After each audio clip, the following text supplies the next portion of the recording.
Hello everyone, আপনারা সবাই কেমন আছেন? আশা করছি আপনারা সবাই বেশ ভালো আছেন, সুস্থ সবল রয়েছেন, বল তবিয়ত রয়েছেন এবং ওদের আগ্রহে রয়েছেন আমার ভিডিওর জন্য। এই সিনেমাটা দেখার জন্য আমিও ওদের আগ্রহী ছিলাম। তো ফাইনালি এই সিনেমাটা আমি এবার দেখে এলাম। তো এবার কেমন লাগলো আমার এই সিনেমা? দেখুন, এটা কোন সিনেমার কথা হচ্ছে এটা আপনারা সবাই আমার থাম্বনেল দেখে অলরেডি বুঝে গেছেন। একদম ঠিক ধরেছেন, 14ই অগস্ট যে বাংলা সিনেমাটা রিলিজ হলো, ধূমকেতু, দেবের সিনেমা, যেটা 10 বছর ধরে আটকে ছিল প্রোডাকশন লিম্বোর কারণে। 10 বছর আটকে ছিল। এটা কিন্তু দেবের প্রথম প্রোডাকশন ভেঞ্চার হতো যদি 2015তে রিলিজ হতো। তো কেন আটকে ছিল, কার জন্য আটকে ছিল সেটা তো অনেকবার বলেইছি, তাছাড়া আপনারা তো জানেনই, তার কথা আমি আর এখানে নাই বলি তো বেশি ভালো হয়। তো এই সিনেমাটা রিলিজ হওয়ার পর থেকে অনেক রকম লোকের কিন্তু অনেক রকম মতামত এসছে। কেউ এটাকে ভালো বলছে, কেউ খারাপ বলছে। মানে অনেকে এক্সপেক্ট করে গেছিলো কিছু অন্যরকম, কিন্তু হয়েছে কিছু আলাদা। তো আমারও এক্সপেকটেশন একটু আলাদাই ছিল সিনেমার থেকে। মানে দেব শুভশ্রী জুটির জন্য বলছি না যে আমার একদম কমার্শিয়ালিস্টিক এক্সপেকটেশন ছিল বা সামথিং নট, না এরকম নয়। দেখুন, আমার এক্সপেকটেশন ছিল যে এটা একটা থ্রিলার সিনেমা হতে পারে, যেরকম করে আর কি টিজার আর ট্রেলারটা কাটা হয়েছিল, মনে হচ্ছিল একটা থ্রিলার জনরা হতে পারে, কিন্তু এটা থ্রিলার জনরার সিনেমা নয়। এটা হচ্ছে টিপিক্যাল একটা ড্রামা, ইমোশনাল ড্রামা জনরার সিনেমা। ইমোশনাল ড্রামা এটা কিন্তু কৌশিক গাঙ্গুলির খুব কমন একটা জনরা। তো কৌশিক গাঙ্গুলির যতগুলো সিনেমা আমরা সবাই দেখে উঠেছি, সেটা উষ্ণতার জন্য হতে পারে, বা ওই শব্দ, ছোটদের ছবি, সিনেমাওয়ালা, কেয়ার অফ স্যার, নগর কীর্তন, বিসর্জন, প্রত্যেকটা সিনেমায় দেখবেন ইমোশনাল ড্রামা অ্যান্ড প্রত্যেকটা সিনেমা হচ্ছে আর্টিস্টিক। উনি কিন্তু কোনো কালই কমার্শিয়ালিস্টিক ফিল্ম মেকার ছিলেন না। হ্যাঁ, আজকাল ওনার কিছু সিনেমা সেগুলো অত ভালো হচ্ছে না আগের মতন। এই যেমন বাস্তু সাপ একটা এক্সাম্পল। বাস্তু সাপও মানে এইগুলোর মতন অত ভালো সিনেমা হয়নি। বা ওনার রিসেন্ট যতগুলো সিনেমা এসছে, কাবেরীর অন্তর্ধান বা অর্ধাঙ্গিনী, এগুলো কিন্তু সে লেভেলে যায়নি, বা ওনার অযোগ্য সে লেভেলে যায়নি। বাট যাই হোক, ধূমকেতু ওই সময় উনি বানিয়েছিলেন যখন উনি একদম নিজের চরম ফর্মে ছিলেন, যখন ওনার উপরে কোনো প্রেশার ছিলই না। উনি একদম মানে ক্লিয়ার ছিলেন নিজের মাইন্ড থেকে যে না, আমি একটা আর্টিস্টিক সিনেমাই বানাবো। তো একদম সেই ধরনেরই সিনেমা এটা হয়েছে। তো এবারে এটার গল্পটা বলে ফেলি উইদাউট এনি স্পয়লার। তো এখানে দেব, ঠিক আছে, আর এবং তার ভাই, তারা মিলে একটা টি এস্টেট ফার্মে কাজ করতো, ঠিক আছে। ওদের বাবা নাম করা একজন স্কুল টিচার। তবে টি এস্টেট ফার্মে কিছু উল্টোপাল্টা জিনিসপত্র হঠাৎ করে ঘটা শুরু হলো। টি এস্টেট ফার্মে যারা মালিক, ঠিক আছে, কোনো পলিটিক্যাল ইনফ্লুয়েন্স বা এই ধরনের উল্টোপাল্টা ইনফ্লুয়েন্সের দ্বারা অনেকগুলো তাদের শ্রমিকদেরকে তারা রাতারাতি ফায়ার করে দিয়েছেন। রাতারাতি তাদের শ্রমিকগুলোকে চাকরি থেকে তাড়িয়ে দিয়েছিলেন। তো ওই শ্রমিকদের পাশে দেব এবং তার ভাই তারা মিলে দাঁড়িয়েছিল। তো ওই কারণে ওনার্সরা, মানে টি এস্টেটের ওনার্সরা তাদের উপর অনেক রেগে গেছিলো এবং তারা অনেক গুন্ডা, টেররিস্ট, এদের সবাইকে তাদের পিছনে লাগিয়ে দিয়েছিল তাদের পুরো পরিবারকে শেষ করার জন্য। তো অলরেডি দেবের ভাই তো মারাই পড়ে, ওদিকে দেবও মারা পড়তো, কিন্তু তার আগে টি এস্টেট কোম্পানিরই একজন, ঠিক আছে, তাকে পালাতে সাহায্য করে। তো তারপর থেকে সে দীর্ঘ 9-10 বছর ধরে পালিয়ে বেড়াচ্ছে। তো দেব কিন্তু অলরেডি বিবাহিত, ঠিক আছে, বিবাহিত ছিল শুভশ্রী গাঙ্গুলির সাথে। তাদের বিয়ের জীবনে সব কিছু ভালো যাচ্ছিল, কিন্তু এই একটা ঘটনার পরে সব কিছু বদলে যায় এবং এর 9-10 বছর পর সে কিন্তু আবার নিজের বাড়ির কাছে ফিরে আসে। তবে সে সম্পূর্ণ আলাদা মানুষ হিসেবে ফেরে। মানে 9-10 বছর আগে তিনি যে মানুষটি ছিলেন, যে সাধারণ মানুষটি তিনি ছিলেন, সে মানুষটি তিনি আর নন। তিনি পুরোপুরি পাল্টে গেছেন। সত্যি কথা বলতে গেলে he has become a terrorist now. আর তিনি একটা সুসাইড মিশন নিয়ে এসেছিলেন যে একটা মিনিস্টারকে মারতে হবে, তার কনভয়ের উপরে হামলা করতে হবে। তো সেরকম একটা প্ল্যান নিয়ে তিনি আবার এখানে ফিরে এসেছেন। তবে তার এই মিশনটা পূরণ করবার আগে তিনি নিজের প্রত্যেকটা ফ্যামিলি মেম্বার্সের সঙ্গে দেখা করে এসছেন, কিন্তু সেটাও ছদ্মবেশে।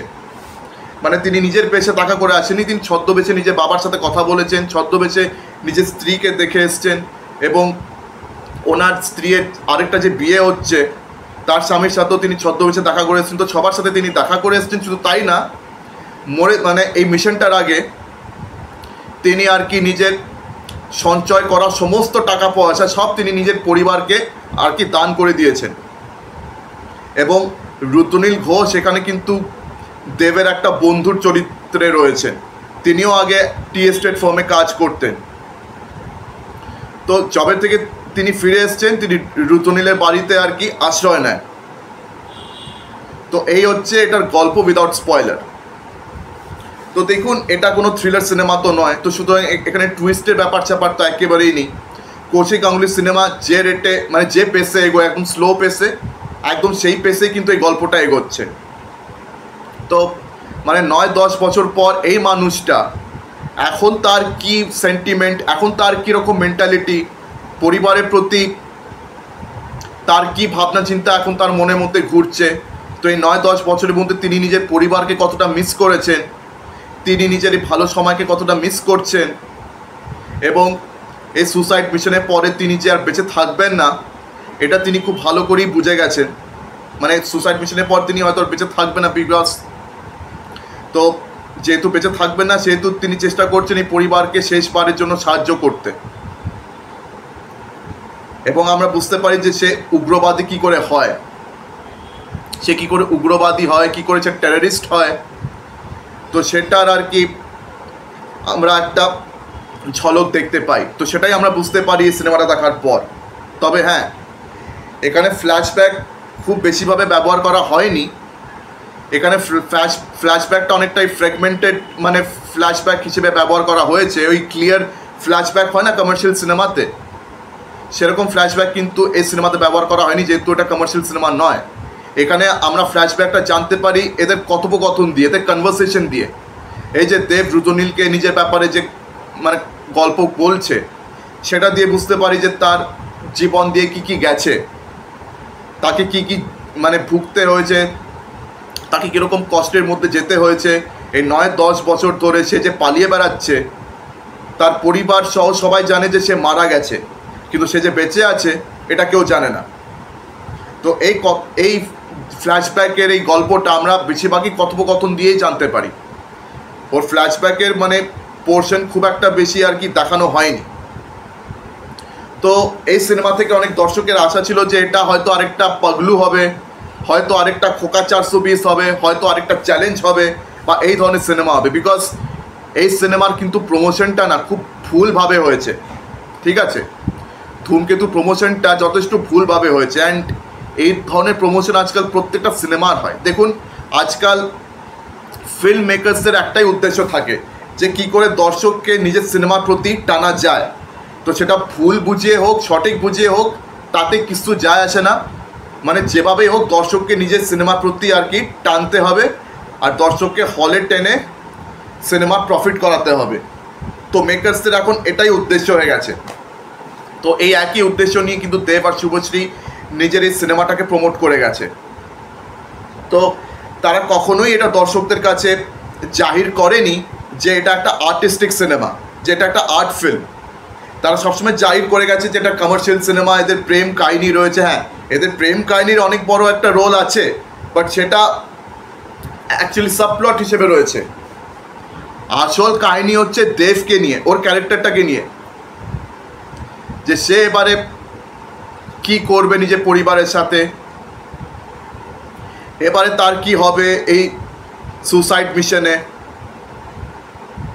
তার মনে এই উগ্রপন্থী ভাবনা চিন্তা কি করে এলো না এলো, এইসব ব্যাপার স্যাপার নিয়ে কিন্তু অ্যাকচুয়ালি সিনেমাটার মানে সিনেমার গল্পটা ঘুরু ঘুরু করছে, ঠিক আছে। এটা দেব শুভশ্রী প্রেম নিয়ে কিন্তু সিনেমা নয়। তো বলতে গেলে এটা সেরকম কমার্শিয়াল সিনেমা না যেটা ভেবে দর্শক এই সিনেমাটা দেখতে গেছে। এবং এটা আমি বললাম তো ভুল ভাল প্রমোশন। এখনকার দিনে এটা কেউ দেখেই না যে আমি ভুল প্রমোট করব কি ঠিকঠাক প্রমোশন করব। সবাই খালি একটা জিনিস দেখে যে দর্শক আমার সিনেমা দেখতে আসছে কি না। তার জন্য যদি আমাকে দর্শককে মিথ্যে কথা বলতে হয়, দর্শকের সাথে যদি আমাকে একটু ছলনা করতে হয়, তাহলে দোষ কি? দর্শক সিনেমা তো দেখতে এসছে, আমার সিনেমা প্রফিট তো উঠে গেছে, ব্যাস এটাই খালি এদের উদ্দেশ্য। তো এই উদ্দেশ্যকে আমি একদম তীব্র নিন্দা করি এই উদ্দেশ্যের, ঠিক আছে। এটাকে আমি স্ট্রংলি কন্ডেম করি। দেখুন, আমি যেটা মনে করি যে আমাকে যদি কোনো প্রোডাক্ট ইন্ট্রোডিউস করতে হয় তো আমার দর্শকের কিন্তু এটা জানা উচিত যে আমার এই প্রোডাক্টটা আমি কী জন্য বানিয়েছি এবং এই প্রোডাক্টের বৈশিষ্ট্য কী, এই প্রোডাক্ট কোন কাজে আসে বা কোন কাজে আসে না, দর্শককে এই ইনফরমেশনটা সঠিকভাবে দেওয়া কিন্তু আমার দায়িত্ব। আর সেটা যদি আমি সঠিকভাবে না দিই তাহলে পরে দর্শকদের কিন্তু মনে আমার প্রতি কোনো বিশ্বাস থাকবে না, এটাই কিন্তু আমি মনে করি। তো আমি চাই যে ট্রান্সপারেন্সি দিয়ে কিন্তু প্রত্যেকটা সিনেমা প্রমোশন হোক। তো এটাই কিন্তু আমি পরের বার থেকে আশা করব যেন ট্রান্সপারেন্সি দিয়ে সিনেমা প্রমোশন হয়, যেন ভুলভালভাবে প্রমোশনটা না করা হয়। তো এই জিনিসটা আমার খুব খারাপ লেগেছে। এবং হ্যাঁ, এই সিনেমা কিন্তু এমনিতে আমার খুবই ভালো লেগেছে। মানে এই সিনেমা কৌশিক গাঙ্গুলি যেভাবে তিনি বানিয়ে এসছেন একদম সেভাবেই বানিয়েছেন। এখানে দেবের অভিনয়টা দারুণ হয়েছে। দেবের পারফরমেন্স কিন্তু সত্যি মানে ওয়ান অফ দ্য বেস্ট। মানে এখন আপনারা নিজেরাই গুলিয়ে যাবেন যে দেবের এখনকার সিনেমা পারফরমেন্স নাকি এই সিনেমা পারফরমেন্স কোনটা বেস্ট। মানে এটা আপনারা নিজেরাই আমাকে কমেন্ট সেকশন লিখে জানান যে আপনার দেবের কোন পারফরমেন্সটা বেস্ট লেগেছে। কেন ধূমকেতুতে এই পারফরমেন্সটা কিন্তু দেবের সত্যি মানে আমার মনে হচ্ছে বেস্ট পারফরমেন্স এটাই। মানে কৌশিক গাঙ্গুলি তখনও দাঁড়িয়ে বলে গেছিলেন যে এটা কিন্তু দেবের সেরা পারফরমেন্স। কিন্তু তারপরে দেব অনেক ধরনের সিরিয়াস ধর্মী ছবি করে গেছেন, কিন্তু আজকের দিনেও কিন্তু এই সিনেমাটা দেবের এখনও বেস্ট পারফরমেন্স হয়ে দাঁড়াতে বাধ্য। মানে সত্যি খুব ভালো মানে একটা সিনেমা হয়েছে। কিন্তু তা সত্ত্বেও আরেকটা নেগেটিভ পয়েন্ট এই সিনেমাকে জুড়ে আছে, সেটা হচ্ছে এই সিনেমার যে মেসেজটা ব্যাখ্যা করে। একেই তো আমি বললাম প্রমোশনাল স্ট্র্যাটেজি, তাছাড়া এই সিনেমাটা যা মেসেজ ব্যাখ্যা করছে সেটাও কিন্তু এই সিনেমার আরেকটা নেগেটিভ পয়েন্ট। তো একটা ভুল মেসেজ কিন্তু এই সিনেমাটা ব্যাখ্যা করছে।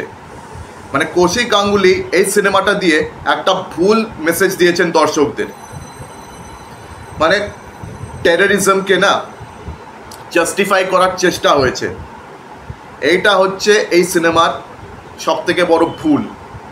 তো এই জিনিসটা বাদ দিলে বাদ বাকি কিন্তু সিনেমাটা যদি দেখতে যান তাহলে খুব ভালো সিনেমা। কিন্তু অভিনয় দারুণ হয়েছে, কেন এই সিনেমার যা গল্প এটা কিন্তু অ্যাক্টিং পারফরমেন্সের উপরে বেশি নির্ভর করে। মানে দেবের পারফরমেন্স, শুভশ্রী গাঙ্গুলি পারফরমেন্স, আর বিশেষ করে রুদ্রনীলের পারফরমেন্সটাও। রুদ্রনীল ঘোষের পারফরমেন্স ভুললে কিন্তু চলবে না। রুদ্রনীল যা ফাটাফাটি পারফরমেন্স দিয়েছে ওর কথা কিন্তু আপনাদের মনে গেঁথেই থাকবে। অ্যান্ড প্লাস দেব রুদ্রনীলের যে বন্ধুত্ব এটারও কিন্তু একটা ইম্পর্টেন্ট রোল আছে এই সিনেমাতে। তো বস, এই সিনেমাতে এতগুলো পজিটিভ পয়েন্টস রয়েছে, কিন্তু তাও এই সিনেমার যে একটা নেগেটিভ পয়েন্ট, এটা কিন্তু একটা বিশাল বড় নেগেটিভ পয়েন্ট। সেটা হচ্ছে একটা ভুল মেসেজ প্রদান করা, টেররিজমকে জাস্টিফাই করা। দেখুন, আমার মতে টেররিজমের কোনো জাস্টিফিকেশন হতে পারে না, ঠিক আছে? নির্দোষ মানুষকে মেরে ফেলাটা কোনো মতে জাস্টিফাইড হতে পারে না। আপনার সঙ্গে একটা কিছু ভুল হতেই পারে, অন্যায় হতেই পারে, কিন্তু তা বলে এই না যে আপনি কোনো নির্দোষ মানুষকে মেরে ফেলবেন। তো এইটা করবার আমার মনে হয় না কোনো মানে আছে। তো এটাই হচ্ছে আমার সিনেমারকে নিয়ে রিভিউ কাম অ্যানালিসিস, ঠিক আছে?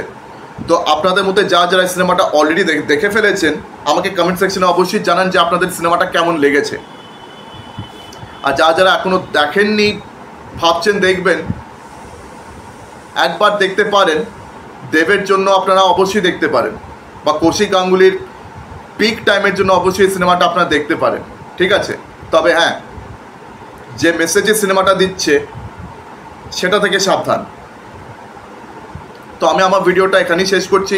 আমার ভিডিও যদি আপনাদের সবার ভালো লেগে থাকে তো আমার ভিডিওটা লাইক করুন, বেশি বেশি করে শেয়ার করে দেবেন। আর হ্যাঁ, আমার চ্যানেলটিকে সাবস্ক্রাইব করতে অবশ্যই ভুলবেন না। তো আজকের দিনের মতন বিদায় নিচ্ছি। আপনাদের সঙ্গে আমার দেখা হচ্ছে পরবর্তী ভিডিওতে।